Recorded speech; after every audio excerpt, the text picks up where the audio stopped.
Imagine watching folk talk about the joys of knowing the Lord and then walking past you as though you didn't exist. Watching day after day after day, your life becoming worse and worse as you head speedily toward your destructive end.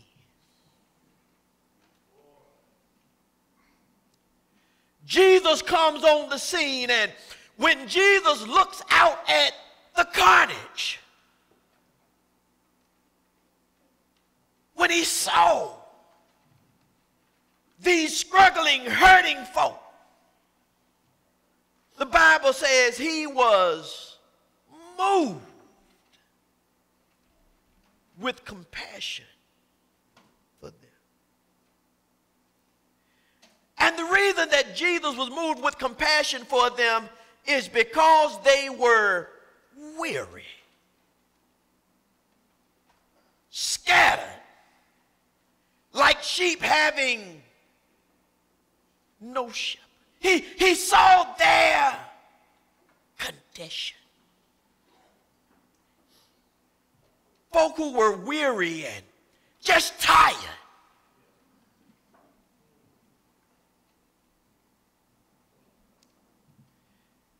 Have you ever been in a debt situation where it looks like the harder you try to get out, the greater the debt becomes? And when you in debt, some emergency situation comes up that doesn't help you get out of the debt, but puts you deeper in the situation. And now here you are struggling, doing everything you can to overcome your situation, but you find yourself heading in the wrong. At some point you become weary.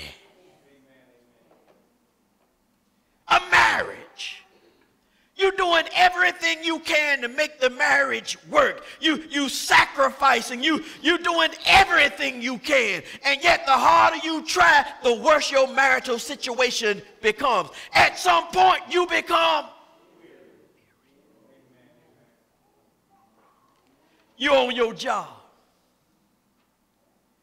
You're doing everything you can on your job. When the boss is there, you're working hard. When the boss is gone, you're working hard. There are some folk who doing just enough to get by.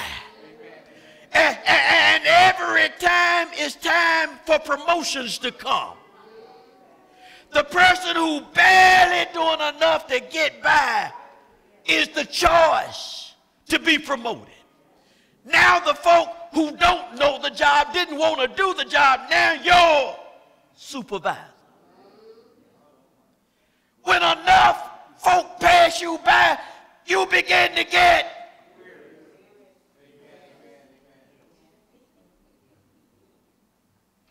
when you're living on the wrong side of the track. And you've made up your mind, I'm not going the way everybody else going. I see these folk doing stuff that's leading them to jail. I'm going to be different, but all your friends, like magnets, pulling you. And you find yourself in some situations that you never intended to be. And now the very thing that you said you were not going to do, you found you've done. And it looks like the harder your struggle, the deeper you get trapped in the mess. At some point you become weary. There are young ladies in our society who thought the only thing they had to offer to some guy was their body. And so they gave to this one only to find out that what they had wouldn't keep it. They gave to somebody else only to find out what they had wouldn't keep them. And all the time they're giving themselves away. They're making one baby after another, and you look up and there are 4 or 5. And at some point, when you realize the hole you've dug, you can become weary in trying to get out. Well, when Jesus looked out at this massive crowd of folk, he saw all of their hurts, their pains, their situations. Many of these folk were running around filled with nothing but hopelessness and despair. And the text says Jesus had compassion. Why? Because life had scattered them. And they were aimlessly running from one thing to another, trying to find fulfillment, trying to find some meaning in life. And I've come to tell you, my brothers and sisters, if you try to live a life apart from God, life makes no sense.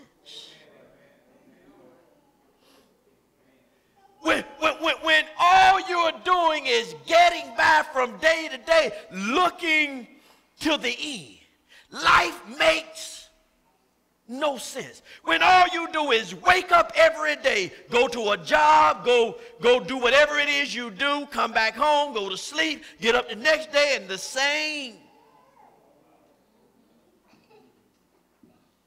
If that's all you got to look forward to day after day after day, at some point, weariness sets in. And when weariness sets in, you become scattered in your purposes. Because one day you purpose one thing, another day you purpose something else, and after a while you run out of caring about purpose.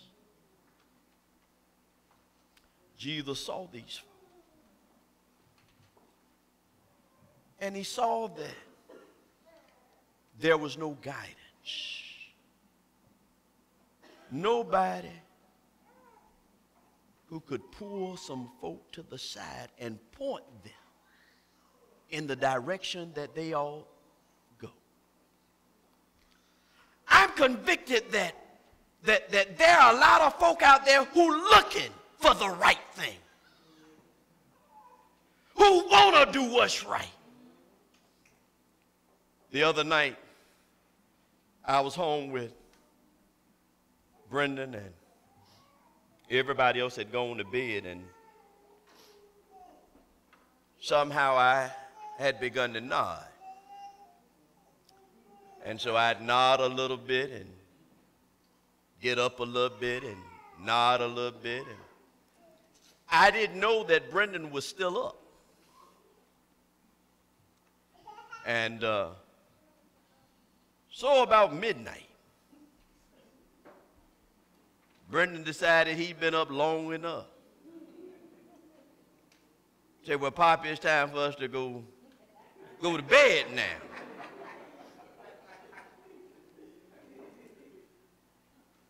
So Sunday morning when I got him up, I said, you got to get up now because it's time for us to go to church. I said, now, you stayed up late last night. Now it's time to pay this morning. Brendan looked at me and he said, well, Poppy, I stayed up because you never told me to go to bed. Now, understand, there is wisdom in what he said. If the person responsible who knew the right thing to do had given him direction, he never would have stayed up. But because I was getting my nod on, he had some inkling that he ought to go to bed. But because he received no direct revelation of going to bed, he stayed up. There's a world of folk out there. There are a world of Brendans out there who've got some